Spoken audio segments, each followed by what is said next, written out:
tem o seu tempo. Tempo de chorar e tempo de sorrir. Tempo de abraçar e tempo de deixar de abraçar. Essas profundas palavras bíblicas nós encontramos no livro de Eclesiastes, no capítulo 3. Eu acredito que elas refletem bem a realidade atual na qual nós vivemos. Quem de nós imaginava que algum dia teria que andar de máscaras pelas ruas? Quem de nós algum dia imaginou que iria ter a sua rotina normal de vida alterada?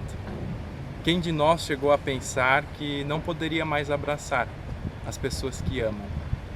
Essas são situações que nos levam a ter um sentimento de perda. Perda da normalidade. Perda da nossa rotina de vida normal no dia a dia. Quais seriam os impactos que essas perdas poderiam causar nas nossas vidas? Para ajudar nessa reflexão hoje, nós temos uma convidada muito especial, que é a Gabriela, ela que é psicóloga, e irá nos ajudar a refletir um pouco o que essa perda da nossa normalidade pode causar nas nossas vidas. Estou aqui com a Gabriela Kunzler, que é psicóloga, e vai nos ajudar a refletir um pouco sobre essas questões da perda durante esse período da pandemia da Covid-19. Gabriela, que tipos de perdas nós podemos ter nesse período? Uma outra questão bem interessante para a gente refletir é quais os impactos na vida das pessoas, né, a partir dessas perdas, e também como lidar com essas perdas. Perfeito.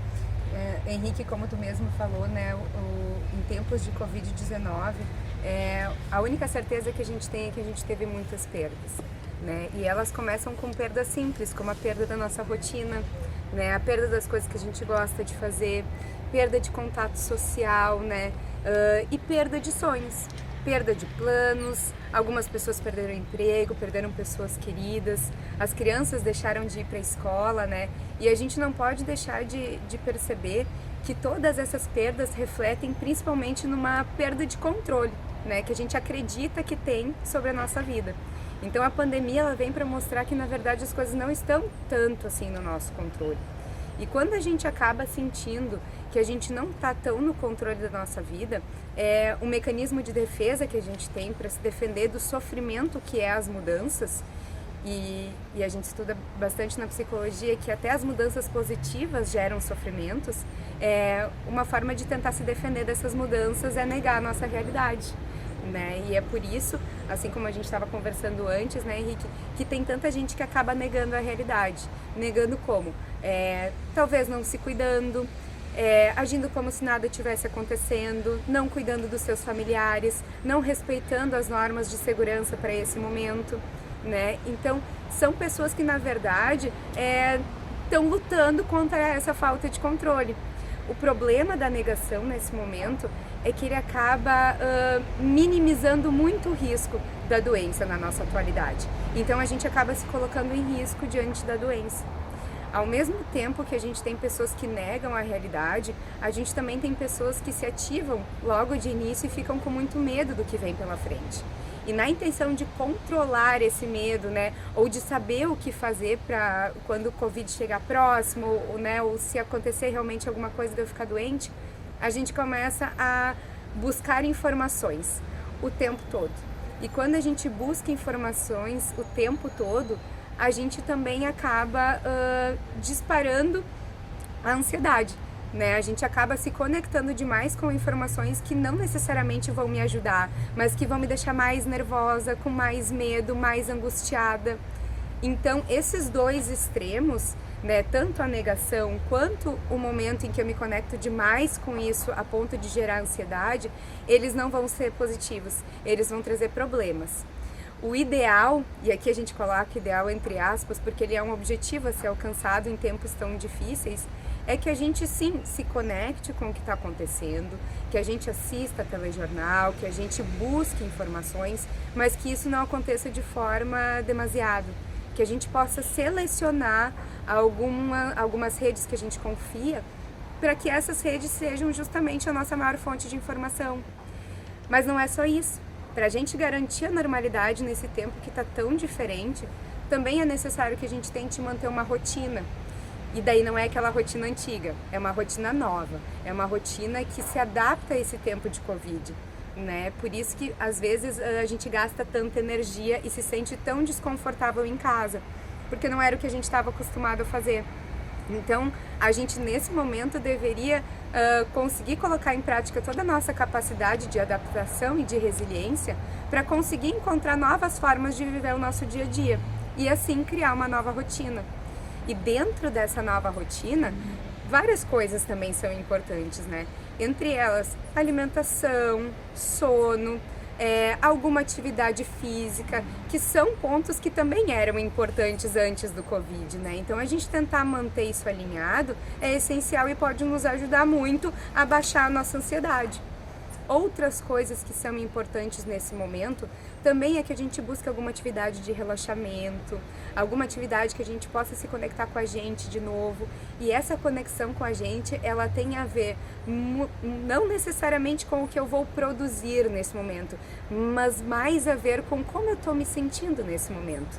Né? É necessário que a gente acolha os nossos sentimentos, que a gente entenda que a gente está ansioso, sim, que a gente tem o direito de sentir medo, que a gente tem o direito de se sentir entediado, né? Irritado também diante dessa nova construção de sociedade, e que tudo isso é importante sentir, é válido e é genuíno, né? Então, não é só a gente que tem que acolher isso pra gente mesmo, mas também acolher das pessoas que estão ao nosso redor, né? Dentro da nossa casa, nossos filhos, nossos pais. E uma coisa super importante também, mesmo com o afastamento físico, que a gente tente manter a conexão virtual, então, com as pessoas. Né? Que a gente não deixe esse isolamento nos afastar de um contato emocional que é tão importante nessa hora. Principalmente para essas trocas afetivas. Elas continuam acontecendo, mas de uma forma diferente. E enquanto puderem acontecer, elas sempre vão ser bem-vindas. Diante do que você falou, me ocorreu também um outro pensamento aqui. Com esse aumento da pandemia, a gente vê outras grandes perdas, por exemplo, perdas de sonhos. Se eu de repente me planejei para comprar um carro e agora eu vou ter que talvez segurar um pouco o meu dinheiro para a minha sobrevivência, não para gastar com um carro. Ou, por exemplo, se eu quero investir em algum negócio, talvez eu não consiga. E ainda tem pessoas na nossa sociedade que vão passar fome, ou que já estão passando fome. Porque a nossa estrutura financeira também está sendo abalada. Nós estamos tendo uma grande perda nessa área. Teria como você abordar um pouquinho para nós sobre isso? Claro. Na verdade, essa situação da perda de sonhos que tu inicia falando, né, Henrique, ela é tão importante porque todas essas perdas, na verdade, elas vão gerar na gente um sentimento de frustração muito grande, né? E a gente também tem formas de lidar com essa frustração. Tem pessoas que vão sentir que elas não devem seguir com esse sonho mesmo, que nunca vai dar certo. Outras pessoas têm esperança de que quando a pandemia passar as coisas vão melhorar e elas vão voltar a conquistar o que elas gostariam. É muito cedo pra gente dizer como a gente vai retornar de tudo isso, né? Então a gente tem que trabalhar sempre com o conteúdo que a gente tem aqui e agora. O que a gente tem hoje é essa situação de pandemia, onde a gente teve que abrir mão de muitas coisas para poder viver bem. E hoje o nosso viver bem é focado em qualidade de vida, né? Dentro da nossa casa, com os nossos familiares mais próximos e com o contato das pessoas virtualmente. O que é importante da gente perceber de tudo isso é que não necessariamente a gente vai sair dessa pandemia tendo os mesmos sonhos. Daqui a pouco a gente vai modificá-los, daqui a pouco eles vão ser alterados, a gente vai dar valor para outras coisas, porque esse é um fator importante de resiliência também. É a gente entrar, tá vivendo nesse momento de pandemia e tá percebendo que os nossos valores também estão mudando. Então, como tu mesmo disse antes, né? Daqui a pouco tem alguém que valoriza muito ter um carro novo, uma casa nova, mas que no momento de pandemia pode estar invertendo esse valor para o que é mais importante agora é eu manter a minha saúde e a da minha família, né? Não existe um valor certo ou errado nessa situação. O que existe é que, sim, a gente está disposto a modificar e que modificar, nesse caso, é uma coisa positiva, porque é para a gente se adaptar, é para que a gente se sinta melhor, né? E concordo contigo sobre a situação das pessoas que estão passando fome, que estão passando outras necessidades. A tendência, pelo que a gente está vendo, é que aumentar. E eu acredito que aumente justamente porque a gente não estava preparado para lidar com isso, né? A nossa política pública ela atinge até certo nível e depois a gente tem que criar mais braços para dar conta disso tudo. Então, acredito que é uma coisa que, mesmo em tempos difíceis para o nosso governo, né, as pessoas estão pensando sobre isso, e o que a gente pode fazer para ajudar nesse sentido, acho que é relevante que a gente pense sobre o assunto, né? O quanto eu tenho a capacidade de ser generoso com alguém, de poder ajudar, desde que essa ajuda não me coloque em risco e não coloque o outro em risco também.